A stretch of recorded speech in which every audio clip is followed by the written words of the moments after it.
So, unsurprisingly, cannabis consumers are more interested and willing to try a cannabinoid-based beauty product. This should not come as a surprise. This interest held across age groups. So, for each age group, consumers were much more likely than non-consumers to want to try a product like this. But what did surprise me was the gender breakdown.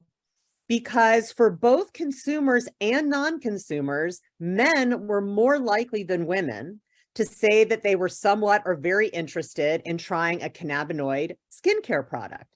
So, of course, I'm going to totally gender stereotype here. And the assumption is that women would have a higher interest than men.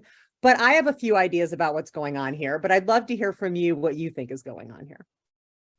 Yeah, from my perspective, Amanda, I mean, we know that there are more male consumers than female consumers. Although the female demographic is the fastest growing of cannabinoid users, and maybe it's partly due to this idea that because a consumer already knows that cannabinoids have a benefit, they don't need to be sold as much of a marketing story about a new product, because admittedly, a lot of the products don't have a very good marketing story. They're just featuring the hero ingredient. But if people are convinced that, that vitamin E, for example, has a particular benefit, then they don't need to really hear that story. If they know that it has a benefit, they're more focused on what the product is, what the price point is, and whether their friends use it, that type of thing. So perhaps that has something to do with it, and it's just the familiarity of cannabinoids and the fact that they have a biological response in the male community. Interesting. Karen, what do you think? Yeah, I mean, first of all, I was really surprised. I would have bet for sure that those numbers would be very different, definitely flipped, and definitely not such a high percentage of male consumers being so interested in trying the cannabis or cannabinoid skincare product. I also, my theory, and this is, just kind of me shooting in the dark here, but I feel like females are very familiar in general in terms of the options regarding skincare products, right? So their universe of potential skincare options is very, very broad to a typical male customer demographic out there.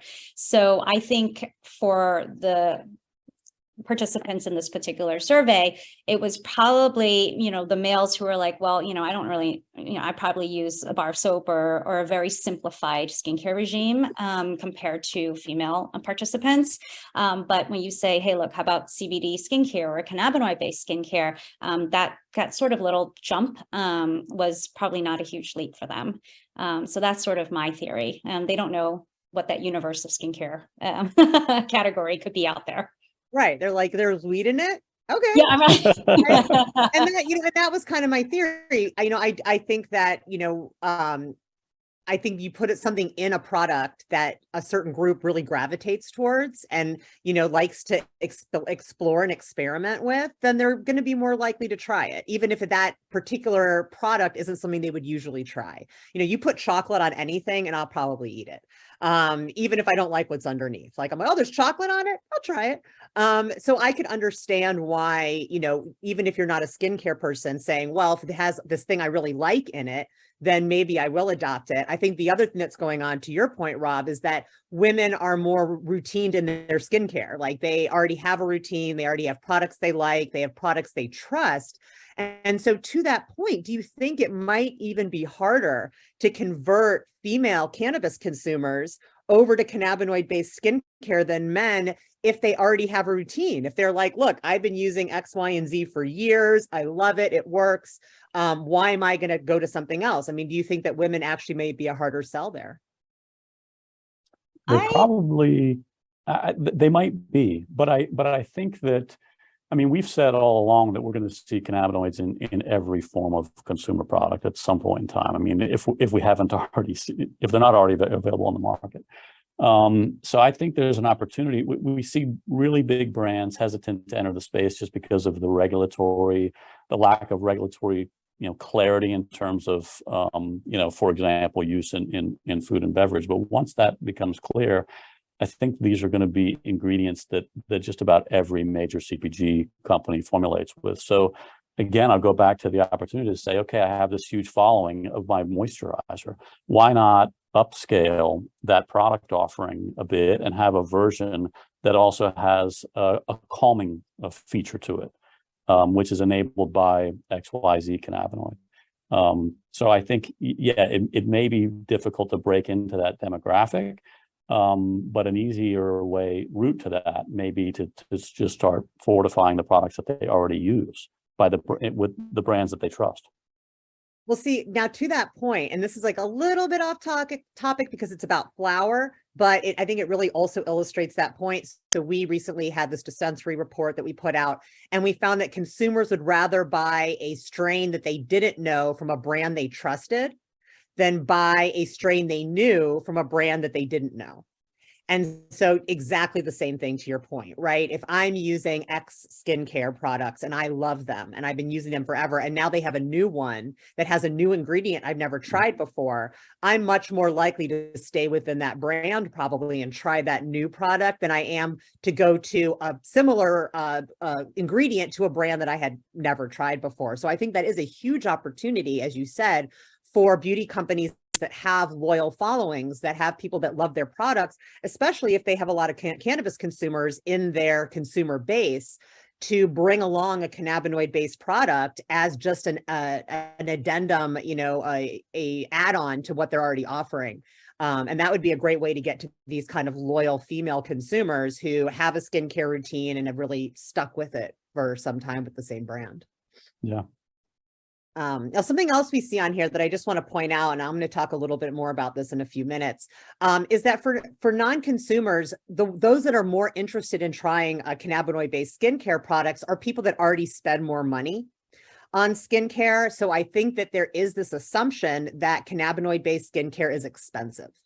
So can you talk a little bit maybe about, is it going to be less expensive as things scale, and maybe how it compares with some of these other ingredients that people really seem to like? Well, go ahead, Karen. I'll take it from the beauty standpoint, and Rob can take it from the manufacturing standpoint. I think when CBD beauty first emerged, CBD was very expensive. So obviously the price points for the new players to the market at that time were at a more premium level.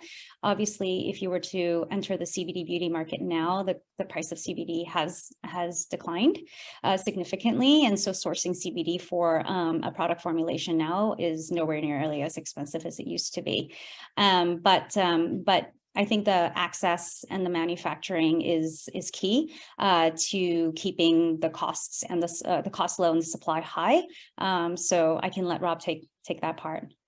Great. Rob? Well, manufacturing scale certainly is an important aspect, but I think a more important aspect is understanding what the right concentration is in a formulation.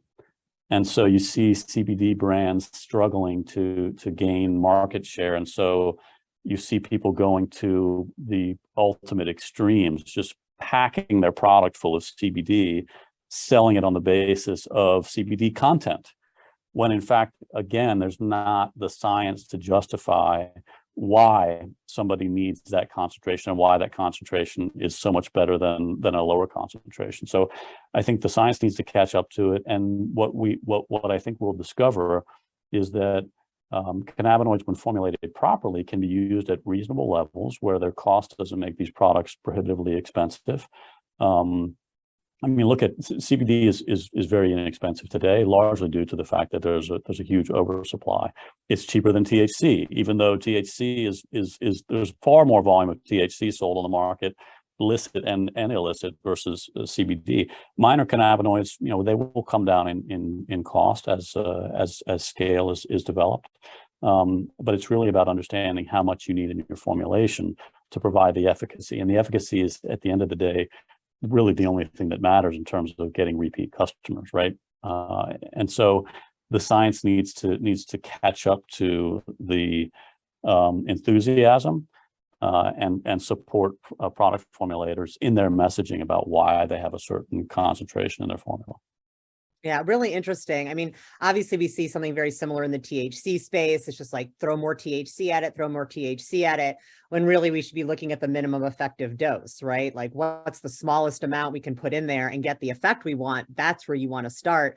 And so I do see, you know, these kind of very high concentrated CBD products, and I'm thinking, what's the, you know, what's the science behind why that much is needed? So really interesting.